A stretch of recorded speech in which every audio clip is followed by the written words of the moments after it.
Dan saya harap kerajaan boleh mengambil tindakan. Alasan tidak sengaja. Ya. Takkanlah banyak sangat yang tak sengaja ni. Kalau satu dua pasang bendera terbalik, bolehlah kata dia tak sengaja. Tapi ni seluruh Malaysia ni atas seluruh Malaysia ada tempat-tempat seluruh negeri pun ada yang melibatkan bendera terbalik ini. Dan ini kalau disengajakan, saya takut ianya mungkin boleh menimbulkan ketegangan. Macam saya tengok ada satu video pun ni dekat rumah. Dah begitu tegang sekali. Dan saya takut perkara ini juga berlaku di tempat-tempat lain. Dan tidak ada undang-undang, betul, tidak ada undang-undang yang khusus mengenai akta bendera hilang ke akta bendera dan sebagainya. Tetapi kita pernah terdengar, kalau kita ingatkan, ada satu pelancong Indonesia, warga negara Indonesia yang datang melancong ke kita dan pakai seluar mandi dengan bendera Malaysia. Dia diambil tindakan oleh pihak polis dan mahkamah mengenakan hukuman kepada dia.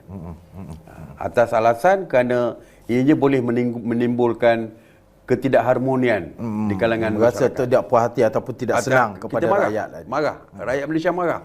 Menghina bendera Malaysia. Walaupun tidak ada akta khusus untuk bendera, tetapi di bawah kandung kesaksaan ada untuk menggugat keharmonian ni ada. Jadi saya 504 melihat 504 saya pun tak silap. Jadi ada peruntukan di bawah akta tersebut. Jadi sebab itu saya harap pihak kerajaan tidak boleh memandang remeh dan terus membuat, pihak polis terus membuat statement mengatakan ini tidak disengajakan. Kes terpencil. Kes terpencil tidak disengajakan.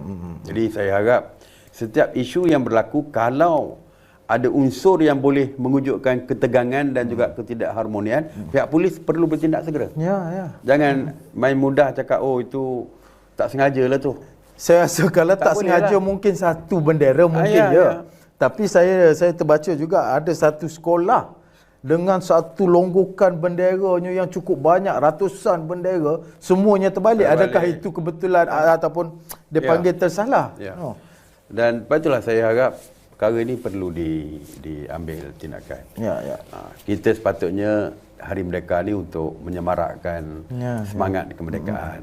Semangat kemerdekaan bermakna semangat perjuangan rakyat waktu itu.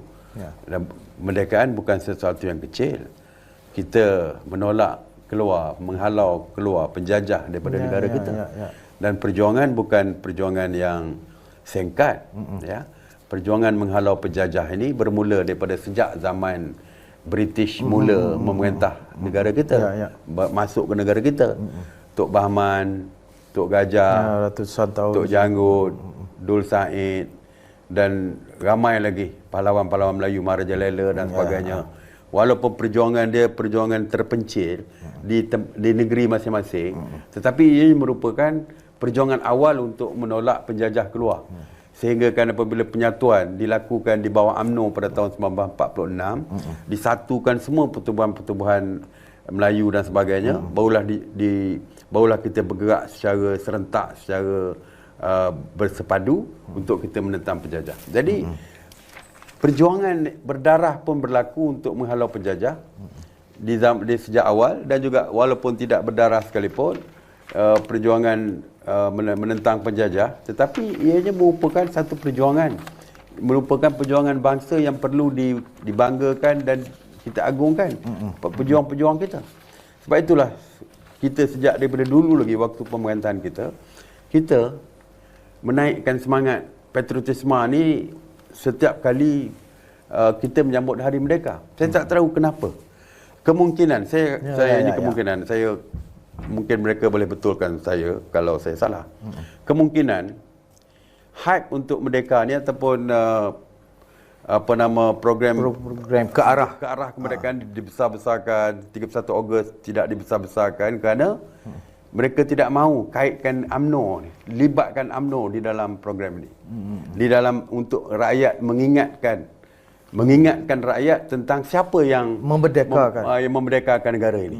Mungkin mereka cuba nak menghapuskan watak UMNO dalam proses kemerdekaan. Saya percaya.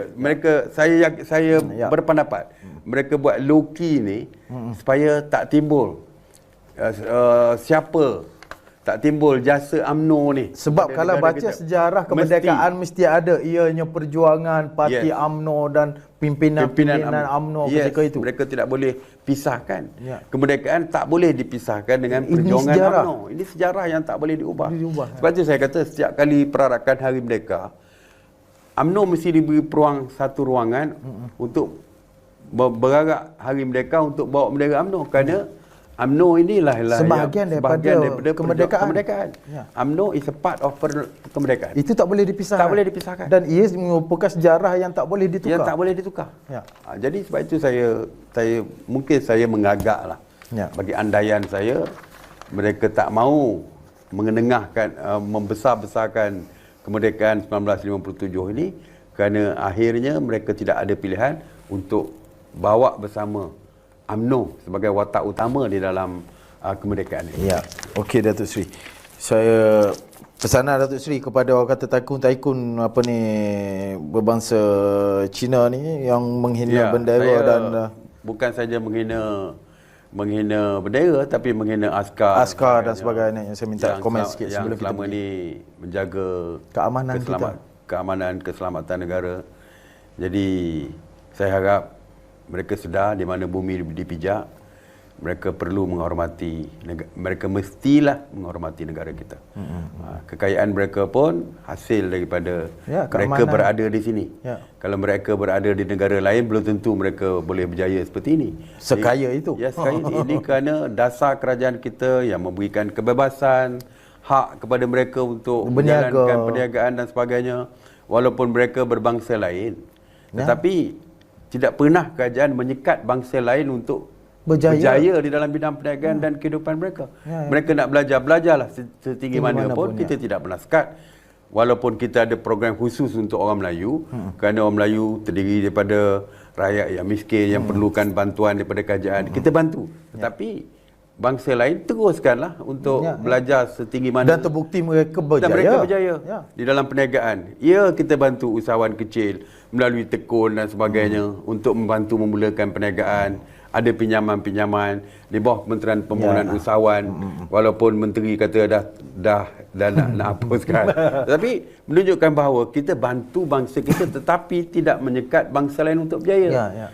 Itu yang saya tak faham. Kadang-kadang mereka kata kita ni second class citizen.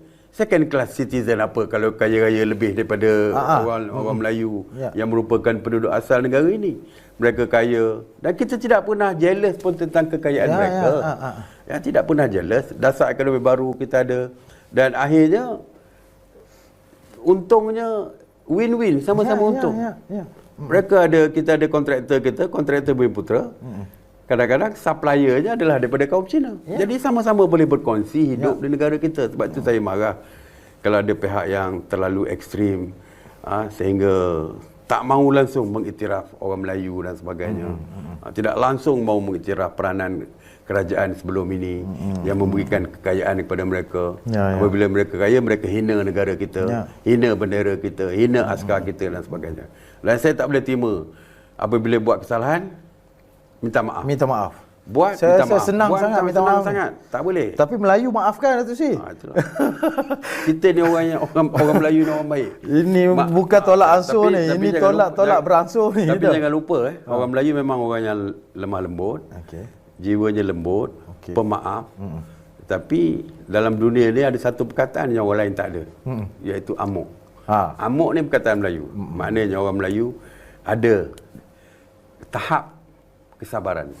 Sebab itu saya selalu pesan, jangan uji kesabaran orang Melayu. Kerana akhirnya kalau orang Melayu dah sampai level yang tidak boleh tahan keselamatan, kesabaran dia dah sampai ke tahap yang tak boleh lagi mereka sabar, akhirnya berlaku perkara yang tidak adil. Okey Datuk Seri, sudah pasti. Sekejap saya banyak lagi kerana ikut soalan-soalan. Cuma sebelum pada tu saya rasa saya perlu juga minta pandangan Datuk Seri sebagai Ketua Pembangkang. Saya melihat seolah-olah kata berkaitan isu Zakir Naik. Alright. Pas punya pendirian saya dah tengok dan sehingga 2 kali saya dapat tahu kerajaan seolah-olah membincangkan dalam kabinet. 2 kali membicarakan soal orang kata Zakir Naik, tapi seolah-olah ianya tidak ada penyelesaian. Keputusan kabinet itu seolah-olah ataupun keputusan Perdana Menteri tidak di orang kata dihormati.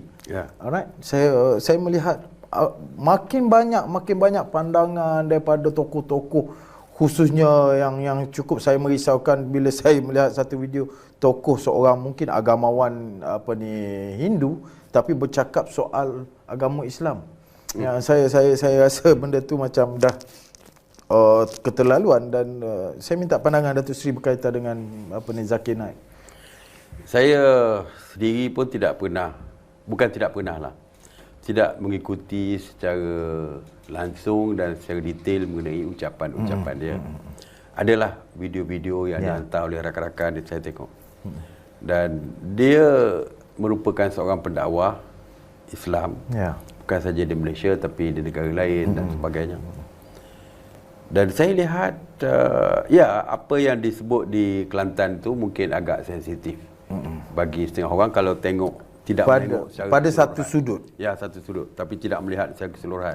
Jadi itu yang dieksploit oleh Malaysia kini pihak tertentu, terutamanya Malaysia kini, dan akhirnya diambil kesempatan oleh orang yang anti Zakir Naik ini untuk menentang beliau dan menyerang beliau dan minta supaya dikeluarkan daripada Malaysia. Dan saya difahamkan kabinet tetap dengan pendirian bahawa beliau tidak akan dihantar balik ke India. Saya faham keselamatan beliau mungkin tidak terjamin kalau balik ke India. Ya, jadi mungkin kabinet buat keputusan seperti itu. Apabila kabinet membuat keputusan, ianya keputusan bersama. Menteri yang ada dalam kabinet tak boleh kata sebenarnya saya tak setuju dengan keputusan tersebut. Kalau tak setuju, kau cakap dalam kabinet. Walaupun dia diam 1000 bahasa, tapi keputusan kabinet adalah mengikat semua menteri. Tapi apa yang berlaku di luar,